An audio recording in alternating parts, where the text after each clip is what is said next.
Bom dia, irmãos, aqueles que a gente ainda não se cumprimentou. Que bom, nós podemos cultuar a Deus juntos. Queridos, alguns avisos rapidamente aqui.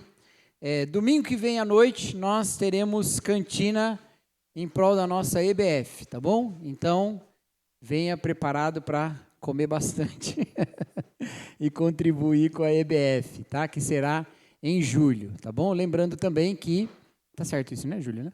Lembrando também que a gente sempre precisa de voluntário na EBF. Todo ano os irmãos são muito participativos, é sempre uma bênção. Então, vamos cooperar também com a nossa participação, tá bom? O bazar mudou de data, queridos. É o primeiro sábado de junho. Vai ser o bazar, que é dia 6 de junho, tá? Primeiro sábado de junho, dia 6 de junho. Então, mudou de data, a equipe não vai estar muito desfalcada para agora em maio, então passou para junho o nosso bazar, tá bom? Então, mais tempo aí para você trazer alguma coisa para contribuir, tá bom? E também para participar. Quero lembrar também os irmãos de que a equipe de louvor está aí abrindo inscrições para participar da equipe. Então, se você tem algum talento musical aí, traga o seu nome para o Carlão, tá bom? E ele vai te colocar aí para o dia que vai ter a conversa, a audição e tudo mais, tá bom? Venha, tá? Deixa eu só dizer uma coisa também, ali no pré-requisito tem uma questão de 6 meses de membresia ali. Se você não tem ou não terá, você pode passar pelo processo, aí depois quando completar, fica tranquilo, tá? Porque senão você tem que esperar para frente, né, Carlão? Senão você tem que esperar lá para frente, não precisa não, vem, dá o nome, deixa que o povo se resolve, tá? Deixa que esse povo se resolve, tá bom? Se você quer participar do ministério, faça isso. E lembrando também que nós temos outras áreas da igreja aí, precisando de gente também, tá bom? Nós precisamos de pessoas para o ministério infantil, precisamos de pessoas também para EBD, queridos. Olha, hoje nós tivemos aqui com a gente 2 adolescentes sem classe, aqui com os adultos, né? E tem mais adolescentes que podem participar também. A gente não tem classe de adolescente, a gente quer fazer também. Então, vamos se inscrever aí para participar do ministério. Tá bom, queridos? Mais alguma coisa? É isso? Então, tá bom. Vamos orar, meus irmãos, para nós começarmos nosso momento de adoração. Senhor, nosso Deus, que o seu nome seja exaltado hoje e sempre. Que as canções aqui cantadas exaltem de fato o seu nome, assim como, ó Deus, a nossa vida, dia após dia, ó Deus, seja sempre para o louvor do Senhor. Receba o nosso culto nesse momento e receba também toda a nossa vida em louvor ao teu nome. Essa é a nossa oração em nome de Jesus Cristo. Amém. Bom dia, irmãos. Convido você a ficar em pé, se você pode. Vamos juntos adorar o Senhor com algumas canções. Aqui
deixa, sempre está conosco, que nós possamos continuar o adorando e reconhecendo que a presença dele sempre é constante nas nossas vidas. Mesmo nos momentos mais difíceis, mais tenebrosos, o Senhor tem cuidado das nossas vidas. Essa é uma realidade. Nós devemos reconhecer e adorar o Senhor por isso.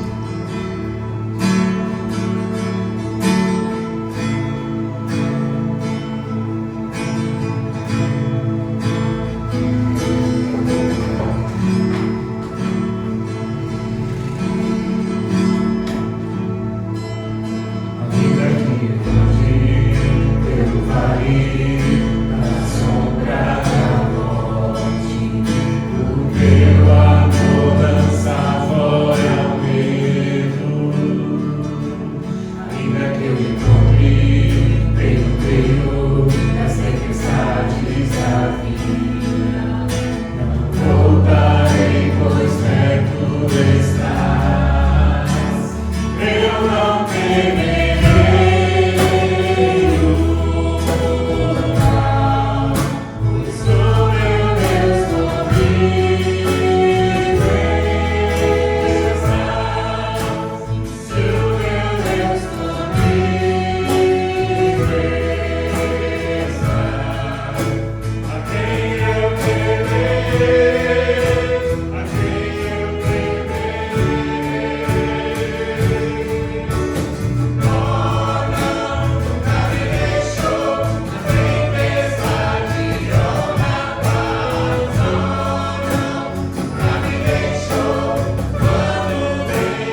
nosso desejo nessa manhã é nos aproximarmos mais e mais do Senhor Deus.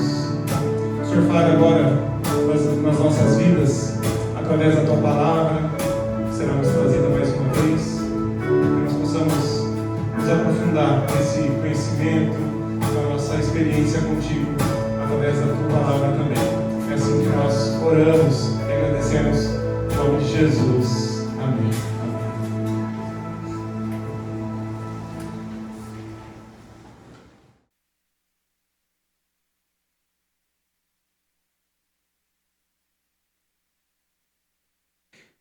Convido os irmãos a abrirem as suas Bíblias no Evangelho de João, no capítulo 3.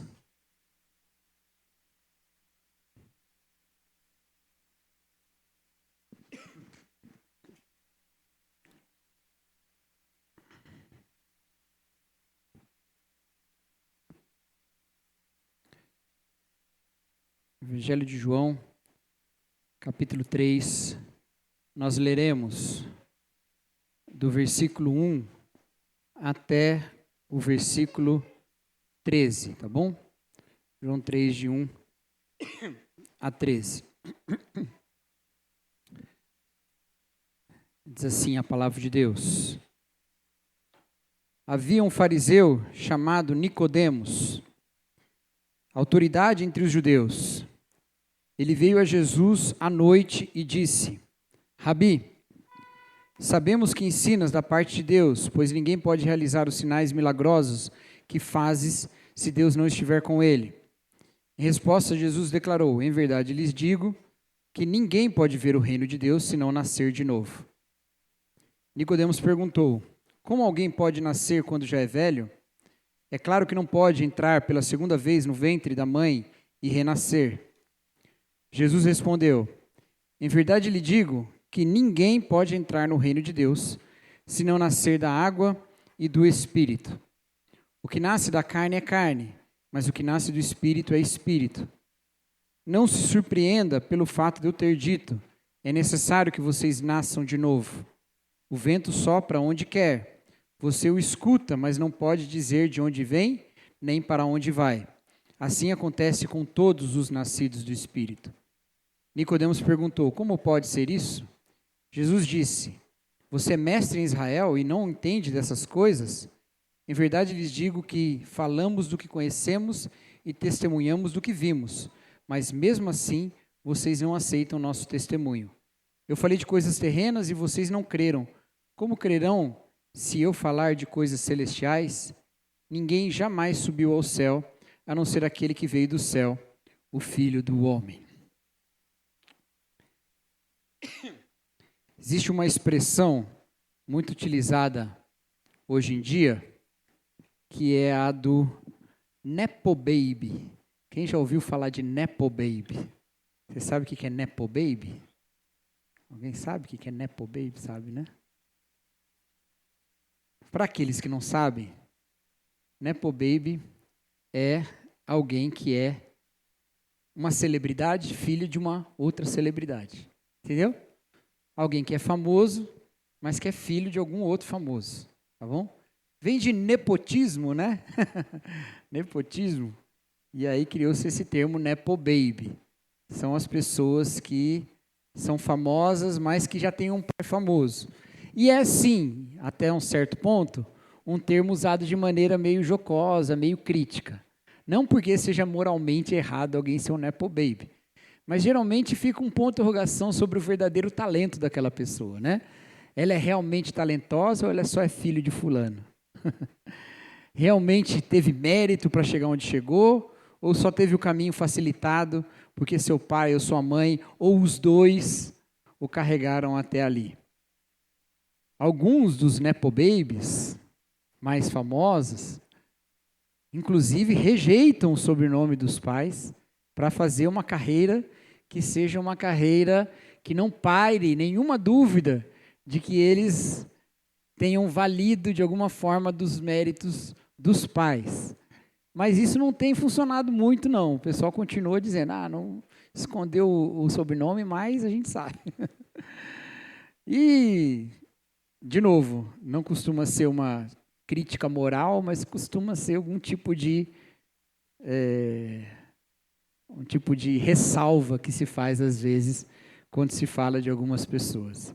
Isso porque a gente entende que na nossa maneira de viver, no mundo em que a gente vive hoje, aquele QI, que é o quem indica, costuma valer muito, né?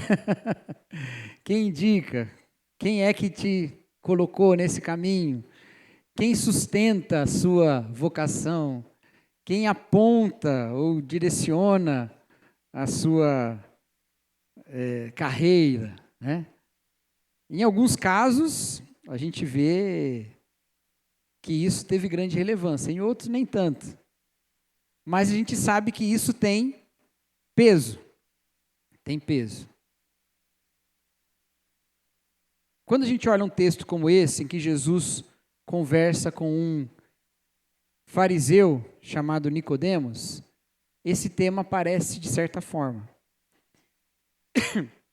Porque Jesus começa essa conversa, na verdade essa conversa começa com Nicodemos chamando Jesus de mestre. Ele diz: Rabi, sabemos que ensinas da parte de Deus. Ele chama Jesus de mestre e ainda diz que ele ensina da parte de Deus. Pois ninguém pode realizar os sinais milagrosos que fazes se Deus não estiver com ele. Então ele reconhece Jesus como sendo aquele que ensina da parte de Deus, um mestre. É um reconhecimento público, e esse reconhecimento público mostra um pouco da forma híbrida com que os fariseus lidavam com Jesus. Uma parte dos fariseus via Jesus como um opositor. Aquele que está abrindo as portas para gentios, aquele que está sendo amigo de publicanos, de pecadores. É um problema esse cara. Ele está nos distanciando do cumprimento da justiça de Deus. Outros fariseus também olhavam Jesus como um aliado interessante, porque ele fazia afirmações que eram afirmações contrárias às dos saduceus, por exemplo. Ele falava de ressurreição, ele inseria a sua fala em alguns aspectos de maneira bem parecida com a dos fariseus, ou pelo menos de algumas escolas dentre os fariseus. Ele valorizava as mesmas escrituras que os fariseus valorizavam, diferente dos saduceus, que valorizavam muito mais o Pentateuco do que os profetas. Jesus pega o que a gente chama de Antigo Testamento, Bíblia hebraica inteira. Então havia, por um lado, uma certa semelhança dos fariseus com Jesus e, por outro lado, uma oposição. E nós vemos esse tipo de forma dúbia de lidar com Jesus várias vezes nos evangelhos. Jesus é chamado a comer com os fariseus, ele vai na casa dos fariseus e não deixa de dar uma paulada neles também, mas ele está ali. E os debates não são debates que evidenciam o ódio que os fariseus tinham por Jesus, a não ser a partir do momento em que o texto diz, dali para frente, tentaram matar Jesus. Porque pergunta, resposta, tentativa de classificar Jesus era algo completamente válido dentro das discussões teológicas do judaísmo rabínico. Nicodemos parece ser um fariseu que se aproxima de Jesus de uma maneira muito mais simpática do que a ala mais antipática a Jesus. E ele chega a Jesus dizendo: olha, a gente sabe que o seu ensino vem de Deus, pelos sinais miraculosos. De certa forma dizendo, nós estamos aqui completamente, a minha ala pelo menos, está aqui completamente pronta para acolhê-lo em nossos rankings aqui, e a gente caminhar junto aqui como mestres. O senhor é um mestre, eu também sou mestre. Vamos unir força. Só que aí Jesus começa a desafiar Nicodemos. E eu tenho certeza de que Jesus, no seu ministério encarnado, era uma pessoa profundamente agradável. Mas também sabia ser desagradável quando queria, né? Sabia cutucar quando tinha que cutucar. rapaz chega com bajulação, o rapaz, né? O Senhor chega com bajulação e Jesus já fala para ele assim: olha, eu já digo que ninguém pode ver o reino de Deus se não nascer de novo. Isso pode parecer uma fala muito tranquila de Jesus, porque ele não está dizendo que Nicodemos não pode nascer de novo. Parece até que ele está oferecendo: olha, Nicodemos, que bom que você chegou até aqui com essa fala. Falta você então dar esse próximo passo, vamos nascer de novo. E aí quando você olha mais para frente, ele fala de nascer da água. Eu poderia pensar, ele vai até oferecer um batismo aqui para Nicodemos e vai dar certo. Mas a verdade é que com essa fala de Jesus, ele está desafiando algo sobre o qual Nicodemos e os outros fariseus construíam sua identidade religiosa inteira: o nascimento. De quem que eles eram filhos. E de quem que eles eram filhos? De Abraão. Nós somos filhos de Abraão. Jesus desafia esse entendimento dizendo: é necessário nascer de novo. É necessário nascer de novo. E esse é um desafio radical de Jesus. Porque faz com que tudo o que Nicodemos considerava ser central antes desse encontro seja colocado como descartável. Não existem nepo babies espirituais. Não adianta ser filho de Abraão se não nascer de novo. Jesus desafia Nicodemos assim. A afirmação de Jesus ela é muito confusa. Para nós não. Porque a gente até está numa igreja chamada Batista Vida Nova, né? Então a gente não tem muita dificuldade em entender nascer de novo. Mas não existia esse tipo de ideia naquele tempo. O que seria nascer de novo? Por isso Nicodemos faz uma pergunta: como alguém pode nascer quando já é velho? É claro que não pode entrar pela segunda vez no ventre da mãe e renascer. É claro que não pode. É claro que não dá para ser desse jeito. Então Jesus diz: em verdade lhe digo que ninguém pode entrar no reino de Deus se não nascer da água e do Espírito. O que nasce da carne é carne, mas o que nasce do Espírito é Espírito. Não se surpreenda pelo fato de eu ter dito: é necessário que vocês nasçam de novo. É necessário nascer da água e do Espírito. O que Jesus quer dizer com isso? Há duas interpretações mais comuns dessa expressão nascer da água. Uma é aquela que diz que o nascer da água seria o nascimento, normal mesmo, o nascimento, o parto.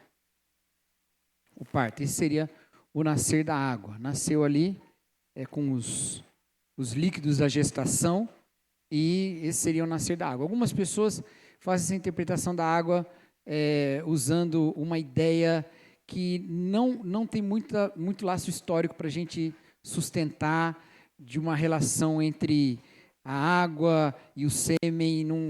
Essa ideia não era típica nesse momento. Tá? Encontra-se algumas coisas sobre isso, mas em momentos posteriores. Nesse momento aqui, não.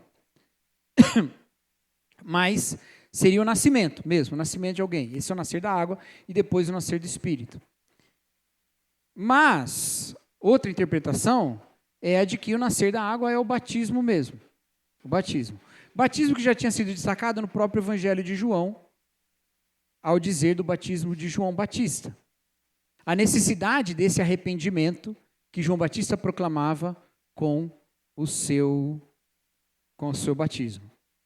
E eu entendo que essa é a melhor interpretação.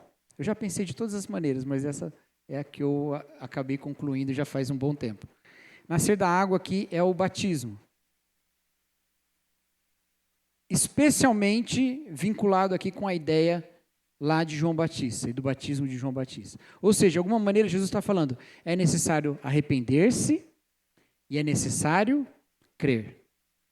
Arrependam-se e creiam. É necessário reconhecer que essas outras coisas todas não são elas que nos dão qualquer tipo de graça ou de mérito. E é necessário crer naquilo que de fato nos dá graça, que é Jesus Cristo. E esse é o nascer do Espírito.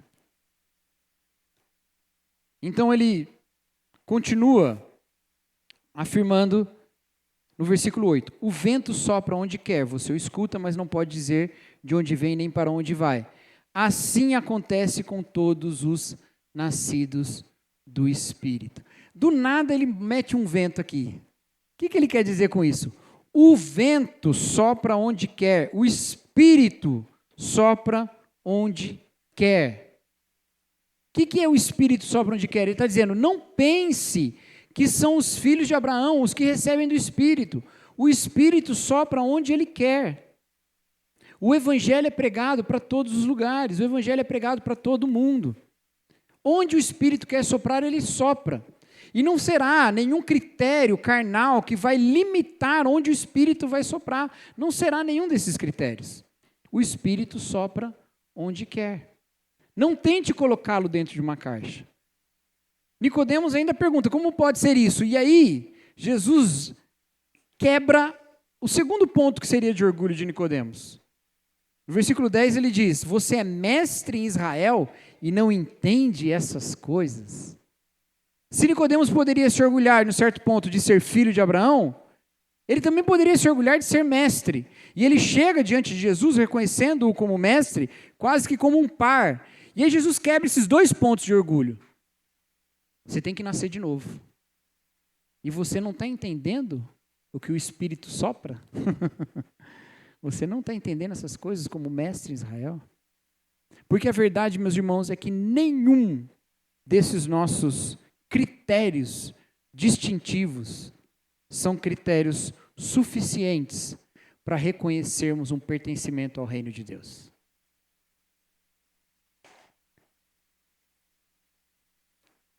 Não é o nosso nascimento e não é a nossa capacidade de ensinar ou de conhecer. Deixe-me falar um pouquinho sobre isso. No nosso tempo, nós temos menos problemas com essa ideia do nascimento. Nós temos menos problemas, especialmente nós, de tradição evangelical. Os evangélicos são marcados por uma ideia que é a do encontro pessoal com Jesus. Por isso, nos Estados Unidos, aquele evangélico que é, de fato, frequentador da igreja, que realmente, segue ali as tradições de igreja, como nós, evangélicos como a gente, são chamados de born again Christians, cristãos nascidos de novo. Porque Christian é quase todo mundo, mas o born again Christian é aquele que é nascido de novo. O que não representa que seja de fato nascido de novo, é só um nome, tá? Isso aí Jesus é que julga. Mas a ideia é essa. Nós em tradição evangelical, a gente entende que a gente é necessário nascer de novo. Mas muitas vezes nós nos orgulhamos de coisas que são muito semelhantes ao orgulho que o judeu do primeiro século tinha. Por exemplo, quando nós nos orgulhamos de fazermos parte do ocidente cristão. A gente não faz parte nem do ocidente, que dirá do cristão. Mas a gente às vezes ouve esse tipo de coisa. A cristandade ocidental. Como se a gente tivesse uma cultura que garantisse que a gente partiu na frente dos outros para chegar a Jesus. E não é verdade.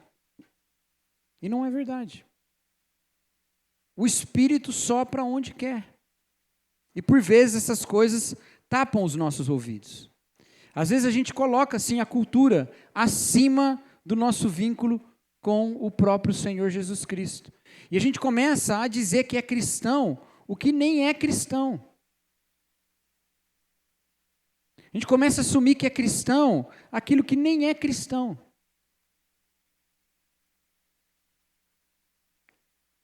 E acha que isso é suficiente. Quando Jesus nos chama para um novo nascimento, que é deixar para trás tudo o que ficou para trás, e é viver uma nova vida, centrada unicamente no Espírito. Que todos esses critérios carnais sejam deixados de lado. Esses critérios não conferem a nós uma participação no reino de Deus. Isso fica bem evidente no Evangelho, porque Jesus vai desafiar os mestres da lei, que acreditavam que era filho de Abraão, dizendo: olha, por todo esse orgulho de vocês estão rejeitando o que a própria lei diz. Vocês deixam para trás a própria lei de Deus, achando que, não, nós somos filhos de Abraão e está tudo certo.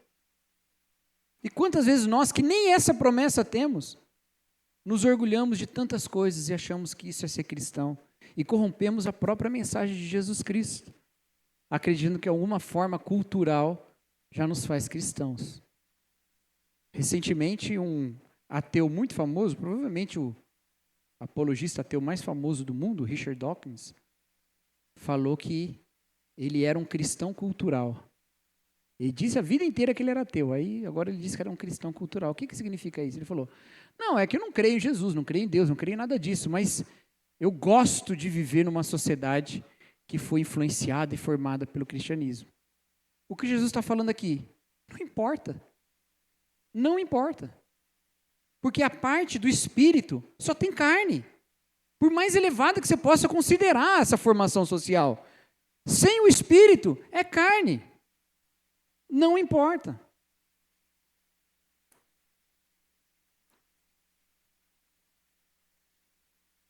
Jesus chama para um nascimento real, uma transformação real de todo o nosso ser. Não adianta você achar que o cristianismo é uma cultura meramente, que o evangelho é simplesmente um fluir natural na nossa vida. É igual aquele negócio, né? Eu nasci em lar cristão. É uma bênção nascer em lar cristão? Se o lar for cristão de fato, é uma bênção. Mas não é garantia de nada também, não. Ninguém vai chegar lá diante de Deus dando carteirada. Você sabe de quem que eu sou filho? Quem chegar assim diante de Deus, você sabe de quem que eu sou filho? Deus vai falar: eu não sei, mas meu você não é. Porque se fosse meu, você não precisava dar essa carteirada, não. Você já estava aqui me abraçando. Nós precisamos de algo mais profundo, meus queridos. Nós não podemos nos contentar com um tipo de naturalidade cultural, como se isso fosse nos fazer cristãos meramente. Isso nos leva a um compromisso também com as próximas gerações. E aqui eu quero falar para os mais jovens aqui, né? Que podem ter sido criados pelos seus pais no caminho do Senhor, graças a Deus por isso, mas seus pais não são mediadores da sua fé, tá bom? Seus pais não são mediadores da sua fé. São mestres na sua vida, para que você tenha um encontro verdadeiro com Jesus. Encontro verdadeiro com Jesus. E esse encontro verdadeiro com Jesus é muito importante. Eu fui chamado algumas vezes para falar para filhos de pastor, em alguns lugares. E eu sempre, quando vou falar com filhos de pastor, eu vou no Salmo 23, que fala do pastor, né? E aí eu digo para eles assim: olha, vocês são filhos desse pastor, mas vocês querem ter relação com o bom pastor. É o bom pastor. O grande objetivo de um pai cristão e o grande objetivo de um pastor é sair do meio do caminho. Enquanto está apontando o caminho, ótimo. No momento em que houve encontro real com Jesus, agora todos nós estamos juntos andando atrás de Jesus. Andando atrás de Jesus. Pode soltar a mão e deixar que o filho está andando com Jesus, e eu também. Nós vamos juntos, não vamos deixar de andar junto. Mas nós estamos juntos do mesmo Jesus. Ele que é o pastor. Mas é necessário esse encontro real com Jesus Cristo. É necessário nascer do Espírito. Nós entendemos isso, que é necessário nascer do Espírito, é necessário nascer de novo. Nós entendemos o encontro real com Jesus Cristo. Nós entendemos a importância disso, mas às vezes a gente cai num outro problema. Da necessidade do entendimento superior. E aí nós nos orgulhamos de algo que pode ser carnal também, que é o entendimento. O apóstolo Paulo, escrevendo aos Coríntios, fala isso. Que o conhecimento nos infla, nos deixa soberbos, mas o amor edifica. E quantas vezes nós começamos a criar castelos teológicos, estruturas de pensamento, nos tornamos mestres dentro de tradições e nos tornamos insensíveis a que o Espírito está soprando fora desse castelo, fora desse edifício doutrinário. Porque o Espírito sopra onde quer. Ninguém poderia dizer que Nicodemos tinha a pior teologia dentre os fariseus. Não. Pelo nosso critério cristão, ele tinha uma das melhores, porque ele diz que Jesus era um mestre da parte de Deus. Ele tinha das melhores, e ainda assim não era o suficiente. Por quê? Porque teologia não salva ninguém.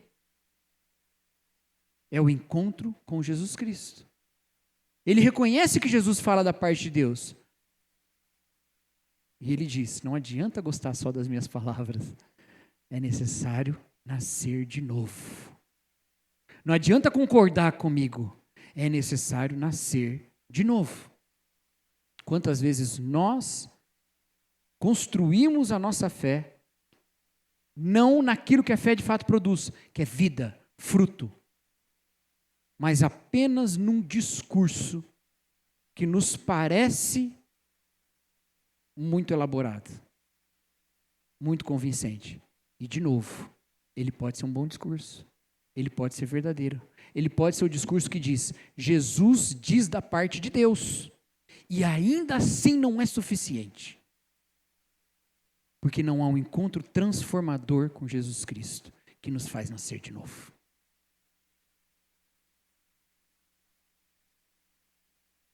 Tem hora, meus queridos, que a gente precisa levar a Deus nosso pecado, nosso orgulho, a nossa teologia. Fala assim, Senhor, me transforma.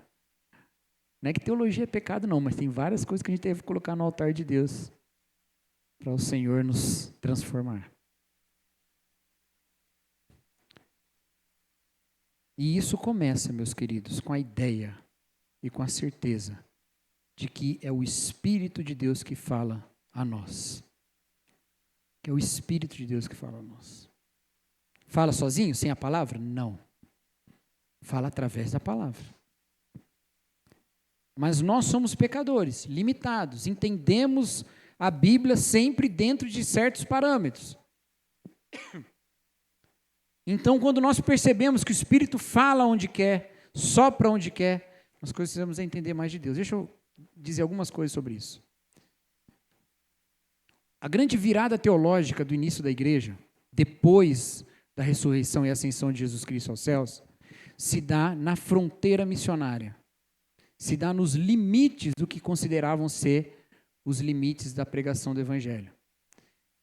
Essa virada teológica se deu quando, na perseguição de Jerusalém, cristãos saíram de lá, se espalharam pelo mundo, e uma parte deles foi para Antioquia. Começou a pregar o Evangelho e começaram a se converter pessoas lá em Antioquia. E aí os apóstolos mandaram pessoas lá para ver. Mandou Barnabé, que foi com Saulo, foram lá ver o que é que está acontecendo. E quando chegaram lá, eles tiveram comprovação de que eles tinham recebido Jesus Cristo. Por quê? Porque eles tinham as mesmas manifestações do Espírito que os judeus tiveram. O Espírito sopra onde quer. E aí, de repente, eles nem podiam mais ser chamados de judeus, porque até então, quem era cristão era judeu, todo mundo era chamado de judeu. Um cristão era chamado de judeu. Você acha mesmo que o não cristão olhava para o cristão e dizia, ah, esse é cristão, aquele é fariseu, aquele é saduceu. Não, era todo mundo judeu. Para eles todo mundo era judeu. Mas quando eles viram gentios se convertendo, os gentios não convertidos começaram a dizer, tem que dar um outro nome, porque essa galera não é judia. E está se reunindo com eles. Por isso que Lucas fala lá em Atos, em Antioquia, foi o primeiro lugar em que eles foram chamados de cristãos. Aí chega Paulo, Barnabé e toda a galera, inclusive Pedro, que teve encontro lá com Cornélio, chega lá para Jerusalém com esse problema para resolver. Bom, beleza, tem gentil convertendo e a gente sabe porque eles estão recebendo do Espírito. O que a gente faz agora? Circuncida, não circuncida? E fica um debate. E aí eles resolvem, não circuncida não. Circuncida não. Porque eles não precisam se tornar filhos de Abraão para serem filhos de Deus. Eles precisam nascer do Espírito. Entendeu? É a virada teológica de Atos. Mas não é só nisso na história do cristianismo que nós vimos. A teologia em si nasceu na fronteira missionária. E não no contrário. Ela nasceu vendo o que Deus estava fazendo em outros lugares. Vê as epístolas de Paulo. O grande, fundamento teológico da nossa tradição cristã, os grandes fundamentos teológicos, os textos teologicamente mais claros para nós construirmos a nossa doutrina, Quando foi que Paulo escreveu uma carta para os de Jerusalém? Nunca. Foi no contato com os de fora que construiu-se a teologia do Novo Testamento. E a teologia cristã foi assim, toda a história. Tem um historiador da igreja chamado Justo Gonzalez que escreveu um livro chamado História do Movimento Missionário, em que ele começa afirmando exatamente isso. A teologia nasce na fronteira missionária. Ela nasce para a gente saber proclamar o que tem que ser proclamado. Ela é uma elaboração que reconhece que o Espírito sopra onde quer. E ele sopra e a gente tem que fazer uma coisa. Eu gosto de dizer que o livro de Atos é o Espírito fazendo coisas e os apóstolos correndo atrás para tentar entender. É o Espírito fazendo e eles correndo atrás.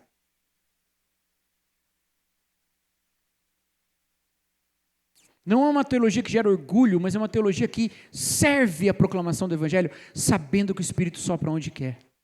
Como eu faço parte desse movimento do Espírito? Com o entendimento. É uma teologia que cria missão, não inquisição. Porque, de fato, o que os fariseus faziam com Jesus era inquisição. Era inquirir para saber qual é que era a dele. Nicodemos parece que menos, mas não era suficiente. É necessário nascer da carne e do Espírito. Da água e do Espírito, desculpa. Da água e do Espírito. Fiquei falando de carne aqui na EBD. Necessário nascer da água e do Espírito. Portanto, meus queridos, nós somos chamados hoje a reconhecer o que nos faz cristãos. Nós não somos nepo babies da fé. Nós somos adotados por Deus em Cristo. E nós cremos nisso. Isso nos leva a querer conhecer mais a palavra de Deus, mas isso nos leva a querer que esse conhecimento não seja um conhecimento meramente intelectual, mas seja um conhecimento que serve ao soprar do Espírito. Amém, meus irmãos? Vamos orar então, queridos?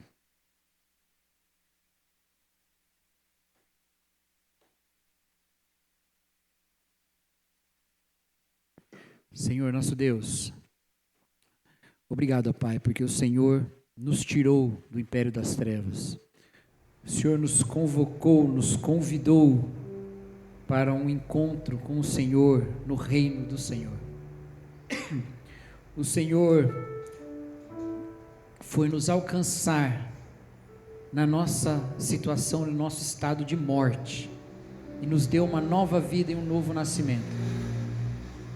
Senhor, não nos deixe, ó Pai, substituir o encontro real com o Senhor em Jesus Cristo por qualquer forma carnal de orgulho. Não nos deixe substituir, ó Pai, a graça e a glória do conhecimento do Senhor manifesto em obras de justiça e amor, pela elaboração de um clubinho religioso, em que vamos recebendo medalhas humanas. Não, Senhor, nos ensine, ó Pai, a caminhar em retidão com o Senhor, tendo nascido da água e do Espírito, ó Pai. Essa é a nossa oração em nome de Jesus Cristo. Amém.